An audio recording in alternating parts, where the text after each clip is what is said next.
Keeping up with our motto, let learning be a joy and teaching a pleasure. Here we are with a remote teaching and learning process to bridge the gap. Happy learning, students! नमस्कार। मैं मीना मनचंदा ठाकुर विद्या मंदिर एवं junior college की ओर से प्रिय छात्रों, आज हम हिंदी विषय पर अध्ययन करेंगे। कक्षा 7वीं, विषय हिंदी, उप विषय यूनिट 1 का 2, कविता फूल और कांटे। इस कविता के कवि हैं अयोध्या सिंह उपाध्याय हरिओद। कविता का संक्षिप्त परिचय। इस कविता में कवि ने फूल और कांटे के माध्यम से यह स्पष्ट किया है कि उच्च कुल में जन्म लेने से कोई बड़ा नहीं हो जाता, बल्कि अपने गुणों से बड़ा होता। प्रिय विद्यार्थियों, आज हम फूल और कांटे कविता का भावार्थ समझेंगे। कविता में आए कठिन शब्द, व्याकरण संबंधी शब्द इत्यादि का शिक्षिका आपको अर्थ बताएगी।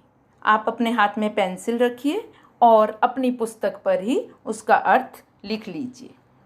है जन्म लेते जगह में एक ही पौधा उन्हें है पालता, रात में उन पर चमकता चांद भी एक ही सी चांदनी है डालता। बच्चों देखिए, फूल और कांटे दोनों का जन्म एक ही पौधे पर होता है और वह पौधा बिना भेदभाव किए दोनों का पालन पोषण एक जैसा करता है। रात में चांद भी उन दोनों पर एक समान ही चांदनी डालता है। मैं उन पर बरसता एक सी ही उन पर हवाएं हैं बही, पर सदा ही यह दिखाता है हमें ढंग उनके एक से होते में, अर्थात बादल भी फूल और कांटे दोनों पर एक समान वर्षा करता है और हवाएं भी दोनों पर एक समान ही बहती हैं, परंतु फूल और कांटे दोनों के साथ बादल, पौधा, चांद, हवाएं एक जैसा व्यवहार करती हैं, परंतु दोनों के ढंग, दोनों के तरीके अलग अलग होते हैं।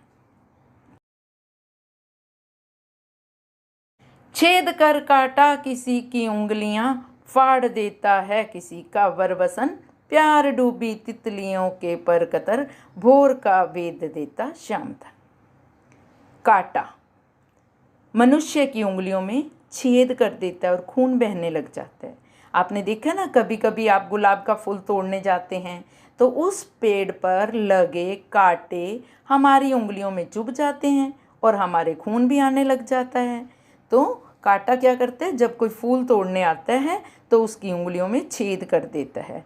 और कभी कभी क्या करता है, हमारे वर होता है सुंदर, वसन होता है वस्त्र, जो हमने सुंदर वस्त्र पहने होते हैं उनको भी फाड़ देता है।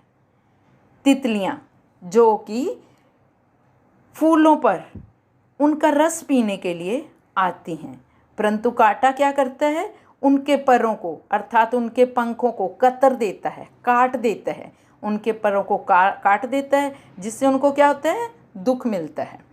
और भंवरा जो फूलों का मकरंद पीने के लिए फूलों पर गुंजार करता रहता है, उसके श्याम तन को भी कांटा जख्मी कर देता है, वेद देता है। वेद देना जख्मी कर देना है, उसको घायल कर देता है, उसके श्याम तन को। तन होता है शरीर। देखो, तन के पर्यायवाची आएंगे शरीर, बदन, अंग। अगला पैरा देखिए, फूल लेकर तितलियों को गोद में, भोर को अपना अनूठा रस पिला, निज सुगंध ओ निराले रंग से, है सदा देता जी की कली खिला। फूल क्या करता है, कांटे के विपरीत व्यवहार करता है। वो तितलियों को अपनी गोद में बड़े प्यार से भर लेता है और उनको अपना अनूठा रस पिला देता है। निज अपनी सुगंध से वो और अपने निराले रंग से लोगों का मन प्रसन्न कर देता है। जी की कली खिलाना क्या होता है, मन को प्रसन्न कर देना होता है, ये मुहावरा है। और सुगंध है खुशबू, इसका विलोम शब्द आएगा दुर्गंध। रंग का आएगा बेरंग। फूल क्या करता है, अपने सुंदर रंग से और अपनी सुगंधि से दूसरों के मन को प्रसन्न कर देते हैं, जबकि कांटा क्या करता है, दूसरों को कष्ट देता है, उनके कपड़े फाड़ देता है, उनके बदन को कतर देता है, उन मनुष्य की उंगलियों में चुभ जाता है। वहीं फूल सबको प्रसन्न कर देता है खटकता एक सबकी आंख में, दूसरा है सोता सुर शीस पर, किस तरह कुल की बड़ाई काम दे, जो किसी में हो बड़प्पन की कसर। आंख में खटकना होता है बुरा लगना, मुहावरा। कांटा क्या करता है, सबकी आंखों में खटकता है, सबको बुरा लगता है, कोई भी उसको पसंद नहीं करता। आपको कांटा पसंद है?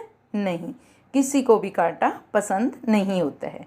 दूसरा क्या है, फूल है, वो सबके सिर पर सोता है। सोना होता है शोभा देना, शीस होता है सिर, सुर होता है देवता, देवताओं के सिर पर शोभा देता है।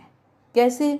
जैसे हम मंदिर में जाते हैं तो सभी देवताओं के सिर पर फूल चढ़ाते हैं, शिवलिंग पे फूल चढ़ाते हैं हम, तो उसमें क्या होता है, फूल क्या है, शोभनीय है, अच्छे काम आता है, सबके सिर पर शोभा देता है, जबकि कांटा सबकी आंखों में खटकता है।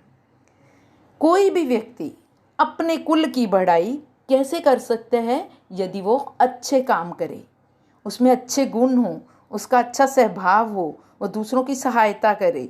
और यदि किसी में बड़प्पन की कमी हो, कसर होता है कमी, किसी में बड़ेपन की, बड़ापन होता है क्या, महानता, ग्रेटनेस, यदि उसकी कमी हो तो वो क्या, दूसरों की आंखों की किरकिरी बन जाता है, आंख में खटकने लग जाता है। तो कुल मिलाकर इस कविता में कवि ने यह कहा है, फूल और कांटे के साथ हवा, पौधा, मेह, चांद एक जैसा व्यवहार करते हैं, परंतु दोनों के ढंग अलग अलग हैं। फूल सबके साथ अच्छा व्यवहार करता है और कांटा सबके साथ बुरा व्यवहार करता है। तो इस कविता से हमें क्या सीख मिलती है, हमें दूसरों के साथ अच्छा व्यवहार करना चाहिए, ना कि बुरा व्यवहार करना चाहिए। यदि हम अच्छा व्यवहार करेंगे तो सब हमें पसंद करेंगे, और यदि हम बुरा व्यवहार करेंगे तो कोई भी हमें पसंद नहीं करेगा। मुझे आशा है कि आपको ये वीडियो पसंद आया होगा। धन्यवाद।